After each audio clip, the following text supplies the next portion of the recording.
예수라 하나 예수라 하니라.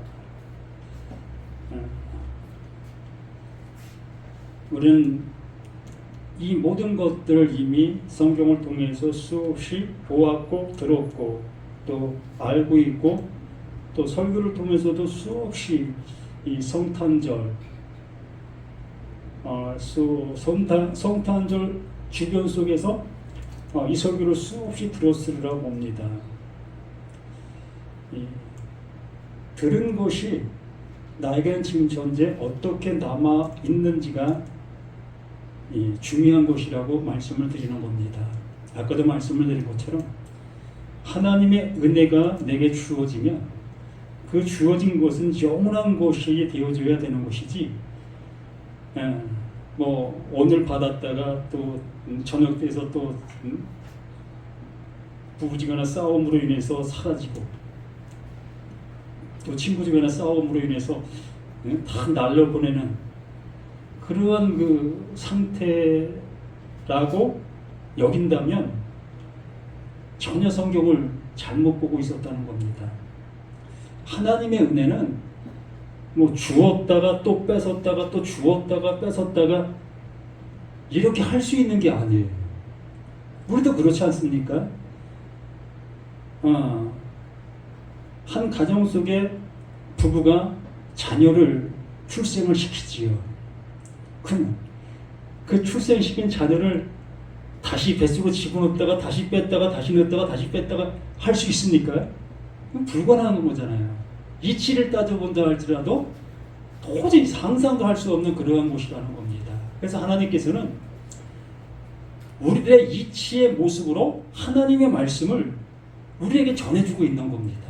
너희들 잘 알고 있지 않니? 그 알고 있는 그 모습대로 나 또한 너희들에게 그렇게 일하고 있어. 이게 하나님께서 하시고 있는 하나님의 방법인 겁니다. 하나님은 초자연적인 모습으로 뭐 일하시는 것도 있겠지만 거의 없어요. 그냥 초자연적인 모습으로 보일 뿐이지 하나님은 우리의 그 모든 삶에 나타나고 있는 그러한 상태적인 모습으로 하나님도 우리들에게 그렇게 해주시는 것, 단지 보이지 않을 뿐이라는 겁니다. 그렇기 때문에 못 믿는 거예요. 근데 우리의 일상생활 속의 이치는 그냥 보이잖아, 나타나잖아. 내가 자녀를 낳으면 눈앞에 자녀가 이렇게 떡하니 보이게 되어지니까 아, 내가 자녀를 낳았구나. 내가 이렇게 힘든 모습 속에서 자녀를 낳았구나. 그러면 내가 낳은 자녀는 이것이야. 아주 그냥 뚜렷한 모습으로 그냥 명쾌하게 답이 앞에 존재하고 있잖아요. 그게 바로 우리 인생사 속에 나타나는 현실입니다. 그러면 이 믿음이라는 것도 이 성경이라는 것도 하나님이라는 것도 이렇게 우리들에게 똑같이 현실의 모습으로 나타나야 되는 거예요. 아멘? 그게 신앙이에요. 그렇게 되게 하시려고 하나님은 많은 선지자들을 통해서 또 제자들을 통해서 이 시간 저를 통해서도 이 말씀을 전해드리는 겁니다. 이렇게 전해받는 우리 자신들이 그 하나님께서 우리에게 알게 해주시고자 하는 대로 알아들을 수 있는 우리 모두가 되었으면 합니다.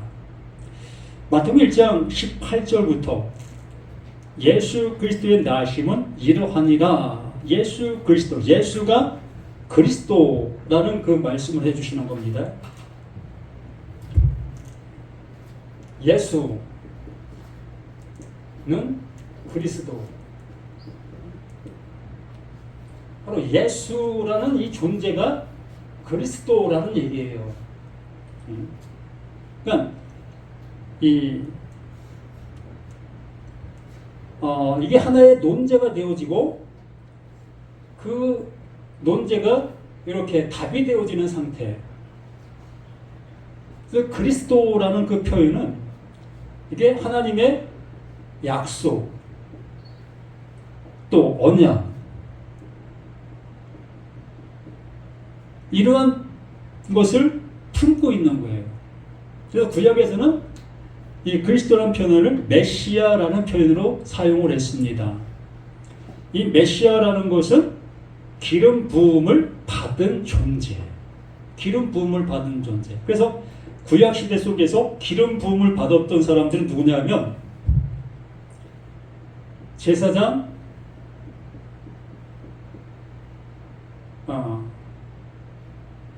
또 선지자, 왕. 이 세 부류만이 이 하나님의 기름 부음, 이게 뭐냐면 하나님의 대리자 역할을 하는 거예요. 하나님의 대리자 역할을 땅에서 하고 있는 사람들이 제사장, 선지자, 왕이었던 겁니다. 그러므로 이들이 행하는 모든 일들이 곧 하나님이 하시고자 하는 내용이 담겨있는 그 일들이었던 거예요.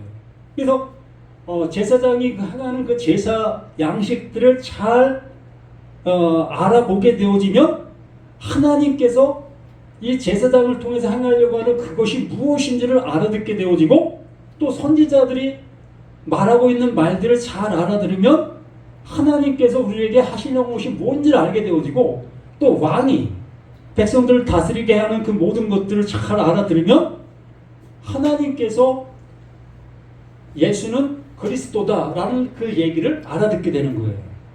근데 우리는 예수 그리스도 이걸 하나로 그냥 뭉뚱그려서 바라보게 되어지니까 예수가 그리스도, 그럼 뭐야? 무슨 뭐 다른 얘기 없잖아. 그냥 예수가 그리스도지 뭐 다른 얘기. 그러니까 다른 얘기를 생각할 모습이 없는 거예요.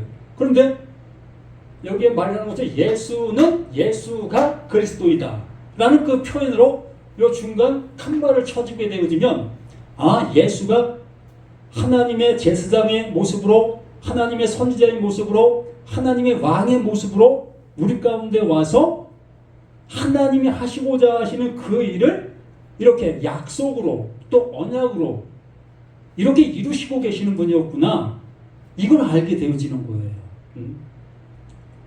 그런데 여기 말하는 것처럼 예수 그리스도의 나심, 바로 예수가 그리스도 되심의 상태라고 얘기해도 되지요. 나심의 모습이라는 것을 그냥 이 상태, 예수는 그리스도가 되어지는 이 상태, 이 모든 모습을 지칭하고 있는 말이다 라고 우리가 보게 되어지는 거예요. 그래서 예수 그리스도의 나심은 이러하니 그 모친 마리아가 요셉과 정혼하고 동거하기 전에 성령으로 잉태되어, 이 성령이라는 말을 우리는 너무 오해를 많이 해요. 이 성령이라는 말은 푸뉴마 하기오스라는 말로 거룩한 영, 예? 성령은 거룩함과 거룩한 영, 이 거룩한 영을 지칭하고 있는 건데, 이것을 이 말 자체의 모습으로 얘기하면 하나님의 숨, 하나님의 숨이라는 얘기예요. 하나님의 숨이라는 것은 하나님께서 알려주고자 하는 그 내용, 바로 나에게 그 하나님이 주고자 하는 내용이 거룩한 영, 성령이다 라고 얘기를 하는 거예요. 그러니까 그 성령을 통해서 하나님의 마음, 하나님의 뜻을 알 수 있도록 하기 위해서 예수가 그리스도 나심은 이러하다, 그것이 곧 성령으로 잉태되었다 라는 말을 하는 겁니다. 근데 우리는 이 동정녀, 그 마리아가 성령으로 잉태됐다라는 그 말의 개념을 남자도 없는 상태에서 여자가 홀로 잉태했다, 이러한 개념으로 이걸 받아들이게 되어집니다. 이렇게 받아들이면서 하나님은 이렇게 초자연적으로 일하고 계셔. 그렇기 때문에 우리의 지혜로는, 우리의 지식으로는 믿을 수 없는 일이지만 그냥 믿어. 그게 믿는 게 우리가 할 일이야 라는 말로 그냥 일축시켜버려요. 더 이상 설명할 필요가 없어요. 그러다 보니까 우리 자신들도 예수는 그 동정녀, 남자도 알지 못하는 그 마리아에게서 태어난 그 존재, 그러기 때문에 우리와 틀린 거야, 이렇게 생각해 버린다는 거예요. 다시 한번 말씀드리지만 예수가 그리스도 하나님의 약속을 아까 말씀처럼 제사장, 왕, 선지자의 역할에 그것을 행하기 위해서 보냄을 받은 존재. 근데 그 마리아에게도 출생하는 자, 그 마리아에게서 낳게 되어지는 그 존재에게 그 역할을 맡겨주신다. 그 마리아에게 태어나는 그 예수에게서 그 그리스도의 그 모습이 되어지게 하신다. 그게 약속이라는 거예요. 그걸 약속하셨다. 오직 그 마리아에게서 태어나는 그 요셉의 그 아들에게 그 일을 행하게 해주신 거예요. 우리 구약에도 그러한 일들 수없이 많이 보게 됩니다. 하나님께는 모세라는 존재를 택하셔서 이스라엘 백성들을 애굽에서 출애굽하는 그 역사를 이루시고 있습니다. 그 모세가 뭐 틀린 사람입니까? 우리와 뭐 틀립니까? 전혀 틀린 사람 아니에요. 우리가 똑같은 사람인데 하나님께서 그 안에 하나님의 마음을 넣으셨어. 똑같은 거예요.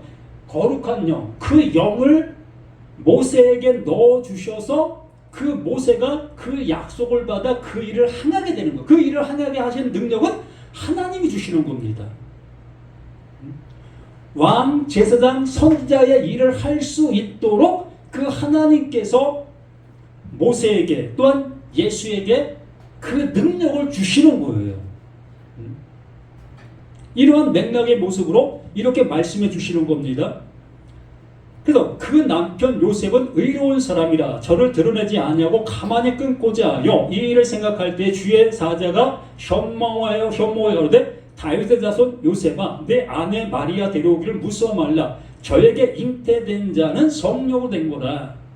저에게 잉태된 그 존재는 하나님의 마음, 하나님의 숨, 하나님께서 약속을 담아 넣은 그것이다.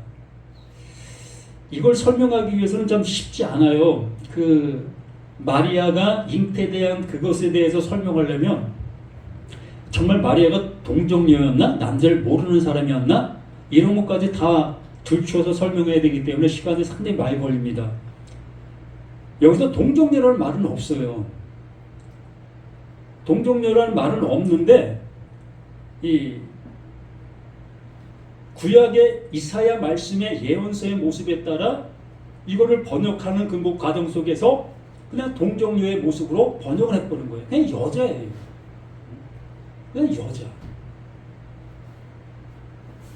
이렇게 우리는 어떠한 그 종교가 어떠한 신격화, 다시 말하면 종교가 되기 위해서는 어떠한 존재를 이 위에다가 만들어 놔야 돼요. 불교가 종교가 될 수 있었던 거는 그 부처가 그 위에 앉아 있어야 되는 거예요. 그래서 그 밑에 있는 그 사람들이 그 부처를 그 위에다가 앉혀놓은 겁니다. 그 부처 자신은 절대로 자신이 신으로 여기지 않았어요. 그냥 철학적인 모습 속에서 그냥 인생의 모습을 깨달은 거예요. 그 깨달음의 모습을 이렇게 자신들과 함께하고 있었던 사람들에게 가르치는 그 모습 속에 있었던 거고. 근데 부처가 죽고 나니까 그 밑에 있던 추종자들이 그 부처를 이 위에다 앉혀놓고 그래서 이 종교화를 만들어버린 겁니다. 이것이 바로 이 종교가 형성되는 과정의 모습인 거예요. 우리 그 신화적인 얘기도 많이 있습니다.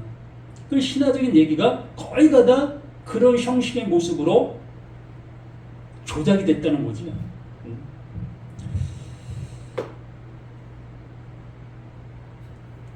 그래서 21절에 아들을 낳으니 그 이제 마리아에게서 아들이 이제 출생되는 겁니다. 뭐 동정녀에서 낳든 남자를 모르는 모습에서 낳든 그걸 지나버리고 이제는 그 하나님의 약속의 모습 속에서 아들을 낳으니 누가? 마리아가 이제 마리아에게서 하나님의 영, 그 거룩한 숨, 하나님이 넣어주신 그 약속을 담은 자가 이제 출생이 되는 거예요. 왕, 제사장, 선지자의 그 역할을 할 수 있는 그 실제적인 역할을 하는 겁니다.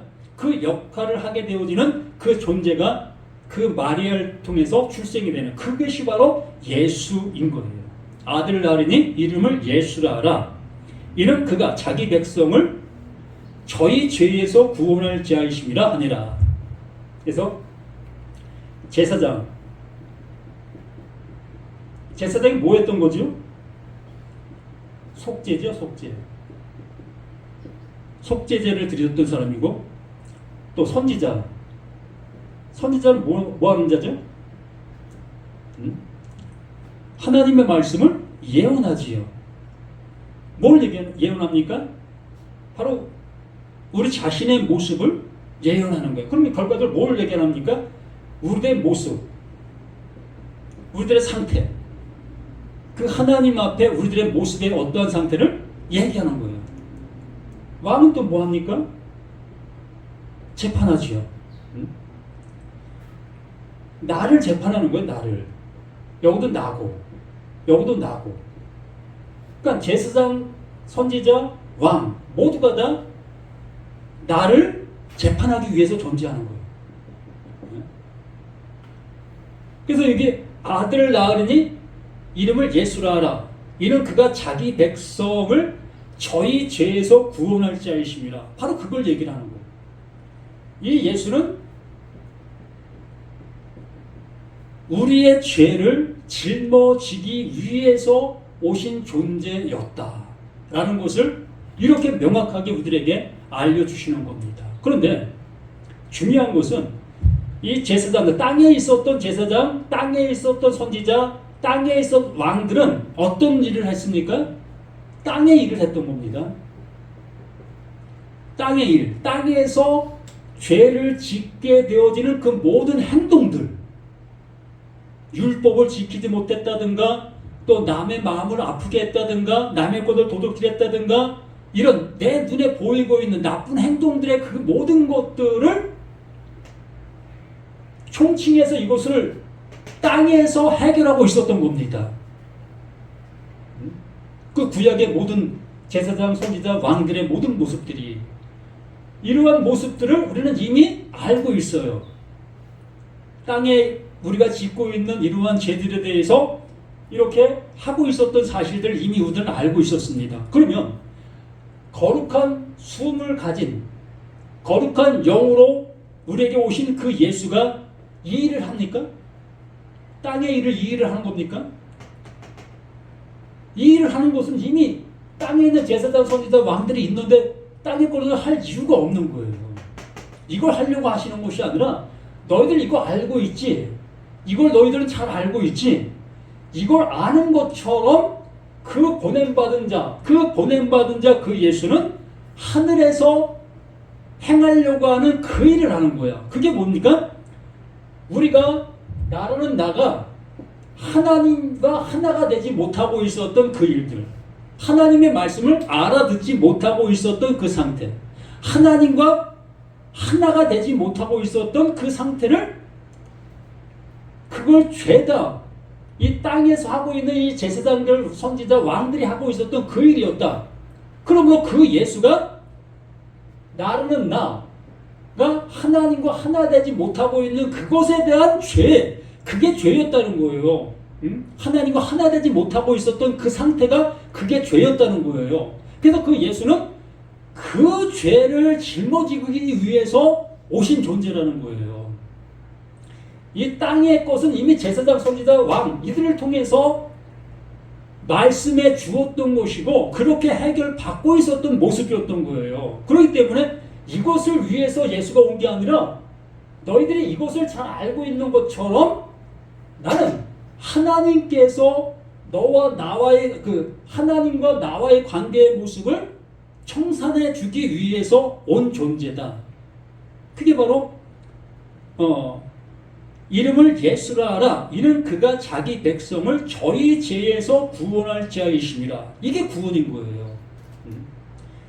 이 땅의 것을 사함받고 땅의 것을 해결받는 이것이 구원이 아니라 이것을 우리가 이 말씀을 통해 잘 아는 것처럼 하나님과 나 사이에 이 관계 회복이 되지 못하고 있는 그것을 예수가 대신 짊어짐으로 나와 하나님과 이제 하나가 되는 그 모습으로 해 주신 거예요. 이게 예수가 하시고 있는 일인 거예요. 그래서 그 예수가 이 일을 하기 위해서 오신 존재일 뿐이지 이 땅의 것을 해결해 주는 예수로 온 것이 아닌 거예요. 우리는 땅의 것을 해결해 주는 그 예수를 믿고 있잖아요. 그러니까 이게 옳지 않다는 얘기를 하는 겁니다. 예수는 하늘에 그 하나님과 나와의 관계를 정말 하나 될 수 있도록 하기 위해서 보냄받은 그 예수인데 그 예수를 땅의 것으로 붙잡아 두고서 우리가 그 예수를 믿고 있는 그 모습이라면 어찌 그 하나님의 은혜가 우리에게 주어질 수가 있을 수 있겠느냐는 거예요. 그러므로 이 12절에 이 모든 일에 된 것은 주께서 선지자로 하신 말씀을 이루려 하심이라. 그 구약에 수없이 말씀해 주셨던 모든 내용들 이미 우리들은 이것에 대해서 알고 있잖아요. 이것에 대해서 이미 알고 있는데 또다시 이것에 대해서 말씀하는 얘기를 하면 그 예수는 의미가 없지요. 그래서 너희가 이것을 알고 있는 그 사실을 알고 있는 것처럼 이걸 통해서 비로소 하나님이 너희들이 이걸 통해서 알고 있는 그것처럼 하나님의 우리에게 이루어주실 그 일을 이루어주기 위해서 온 존재다. 이게 선지자로 하신 말씀을 이루려 하심이라 하시는데 보라 처녀가 잉태 아들을 낳을 것이요 그 이름은 임마누엘이라 하라 하셨으니 이를 번역하니 하나님이 우리와 함께 계시다. 이것이 바로 그겁니다. 하나님이 나라는 나를 구원해 주시는 겁니다. 그러면 하나님께서 임마누엘 이제 여기가 하나님이 되는 거예요. 하나님이 하나님으로 우리에게 오는 거예요. 나에게. 그러므로 나는 이 땅에 이러한 모든 것으로 인해서 이렇게 십자가에서 죽는다는 사실을 깨닫게 됐습니다. 그리고 이 예수가 이제 하나님과 나가 하나 될 수 있도록 어떻게 했어요? 이 십자가의 죽음을 죽으셨죠. 이 죽음을 죽으신 이것으로 인해서 그래서 하나님이 내게 오실 수가 있는 거예요. 임마누엘. 하나님이 내게 오시면 그게 납니까? 하나님이 내게 오시면 하나님이 내게 들어오시면 나는 이 십자가도 죽은 자가 되어지고 하나님의 그 영원하심이 내게 들어오게 되어지니 나 또한 하나님의 생명을 받은 하나님과 똑같은 영원한 존재가 되는 거예요. 이것을 우리들에게 알려주시려고 그 예수 나심, 예수는 그리스도이다 라는 말을 해주고 있는 겁니다. 우리 모두가 이러한 말씀들이 어렵다고 여기지 마시고 정말 그 하나님의 말씀이 무엇을 말하려고 하는가의 모습에 집중하신다면 지금 우리들은 땅에 있는 선지자, 제사장, 왕들의 그 모든 모습들을 이미 성경을 통해서 수없이 보았고 우리 일상생활 속에서도 뭐 대통령이지만 대통령이 하고 있는 일들과 또한 뭐 구천장 또 이러한 모든 분들이 하고 있는 일들을 알고 있잖아요. 그러한 일들이 하고 있는 그 모습처럼 그 하나님께서는 그 예수를 통해서 하나님의 나라를 우리들에게 통치하시려고 하고 계시다는 것을 잊지 아니하시길 부탁을 드립니다. 더욱더 믿음 안에서 이러한 말씀들이 나에게 집이 되어지기를 간절히 소망합니다. 하나님 아버지 주시고자 하시는 것이 무엇입니까? 하나님 자신을 우리에게 주시고자 하시는 그 하나님이십니다. 우리 모두가 그 하나님의 임마누엘 되어서 영원한 그 존재로 영원한 하나님의 그 사랑으로 함께하는 그 은혜의 삶을 살아갈 수 있도록 함께해 주시옵소서. 우리는 이미 그 예수와 함께 그 십자가에서 죽은 존재인 것이 확인되어지고 그 하나님께서 주시고자 하시는 그 은혜만이 넘쳐나는 우리 모두가 되게 도와주시옵소서. 함께해 주심을 감사드립니다. 또다시 세상을 향해서 한 발 한 발 내딛는 우리들의 모든 발걸음입니다. 이 발걸음이 정말 한 영혼 살릴 수 있는 믿음의 능력의 발걸음 될 수 있도록 도와주시옵소서. 우리 입을 통해 나가는 그 말씀들이 진정 아버지께서 기뻐 받으시는, 아버지께서 말씀해 주시고자 하시는 그 말씀의 증거가 되어지게 도와주시옵소서. 함께 주심에 감사하며 구원의 주 생명이 되시는 예수 그리스도 이름으로 간절히 기도드립니다. 아멘. 하늘에 계신 우리 아버지여, 이름이 거룩히 여김을 받으시오며 나라의 마옵시며 뜻이 하늘에서 이루어진 것 같이 땅에서도 이루어지리다. 오늘날 우리에게 일용할 양식을 주옵시고 우리가 우리에게 죄진 자를 사준 것 같이 의죄를 사하옵시고 우리를 시험에 들게 하지 말게 하옵시며 다만 악에서 구하옵소서. 대개 나라와 권세와 영광이 아버지께 영원히 있사옵나이다. 아멘. 하나님 아버지, 또한 아버지 앞에 드려진 귀한 아버지 헌금이 있습니다. 아버지께서 기뻐 받으시는 그 모든 것이 되게 도와주시고, 또한 귀한 목사님 아버지 어떤 곳에 어떠한 모습에 있다 할지라도 그 영혼이 하나님의 그 품 안에서 영원한 존재로 존재하는 그 은혜를 입게 하시는 그 은혜 있습니다. 아버지 하나님, 우리 삶을 늘 건강케 해주시고 여러 가지 힘든 그 모든 과정 속에 행하는 그 모든 일들이 더욱더 주님 안에서 행하는 그 일들이 되게 도와주시고, 또한 많은 사람들에게 참된 은혜, 생명의 복음을 증거하는 귀한 사모님 되어갈 수 있도록 도와주시옵소서. 또한 지쳐있는 그 모든 육체 또한 하나님께서 강건케 해주시고 시간마다 하나님의 위로와 하나님의 함께 해주시며 내가 늘 생활 속에 있게 도와주시고, 또한 자녀들 더욱더 하나님의 크신 사랑 은혜 속에서 행하는 그 모든 일들이 복되어져 가게 도와주시옵소서. 오직 주의 영광과 존귀하심만이 드러나기를 예수 그리스도 이름으로 간절히 축복하며 기도드립니다. 아멘.